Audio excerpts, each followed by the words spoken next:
Assalamualaikum warahmatullahi wabarakatuh. Selamat pagi.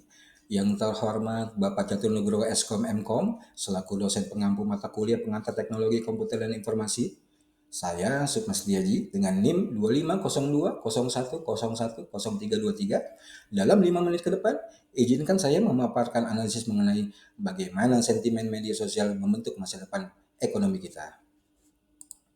Tujuan presentasi ini ada tiga. Pertama, menganalisis hubungan sentimen dengan ekonomi.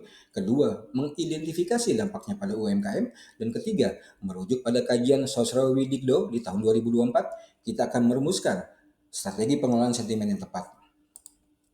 Baik, kita mulai dari konteks. Konteksnya jelas, Indonesia adalah raksasa digital.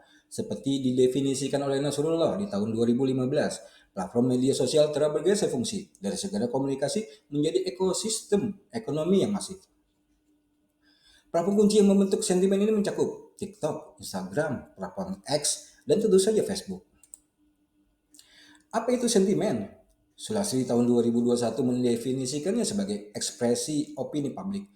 Bagi ekonomi, riset dari Fitriani dan Agus di tahun 2023 menegaskan bahwa sentimen berfungsi sebagai early warning atau sinyal awal untuk membaca tren pasar secara real time. Pengaruhnya nyata, penelitian Putri dan Kurniawan di tahun 2022 menemukan bahwa 48% keputusan belanja e-commerce didasarkan pada ulasan medsos. Artinya apa? Sentimen negatif bisa langsung menahan laju transaksi. Seperti tren tagar No Buy Challenge pada awal 2025 lalu sebagai dampak dari rencana pemerintah ingin menaikkan PPN 12%, terbukti mampu menahan laju konsumsi secara signifikan.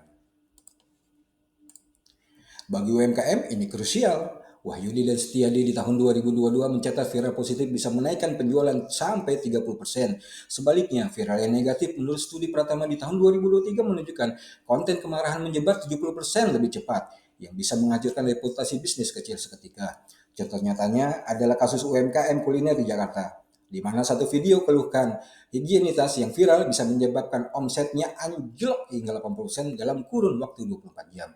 Ini adalah bukti betapa instan dan berbahayanya krisis reputasi di era digital. Fenomena inilah yang disebut Ananda di tahun 2024 sebagai implikasi viralitas. Media sosial bertindak sebagai akselerator.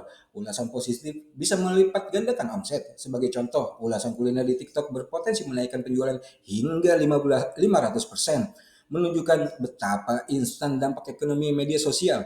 Begitupun terhadap isu negatif seperti boykot akan merugikan bisnis secara instan pula.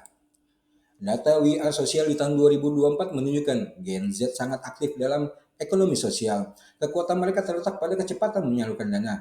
Contohnya, penggalangan donasi untuk korban bencana dapat mencapai miliaran rupiah hanya dalam beberapa hari melalui crowdfunding di TikTok atau Instagram.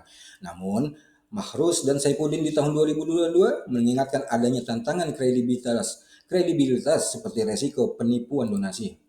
Pemerintah pun merespon. Sandika dan Wijaya di tahun 2023 menyebut ini sebagai viral based policy, di mana kebijakan ekonomi digital kini makin adaptif sesuai dinamika opini publik di ruang digital. Contoh paling nyata adalah kasus TikTok Shop. Sentimen negatif viral di media sosial terutama dari UMKM yang merasa dirugikan karena praktek predatory pricing memicu respon cepat pemerintah. Hasilnya, regulasi diubah dan TikTok Shop akhirnya dilarang melakukan transaksi langsung di platform media sosial demi melindungi pelaku usaha lokal saat itu.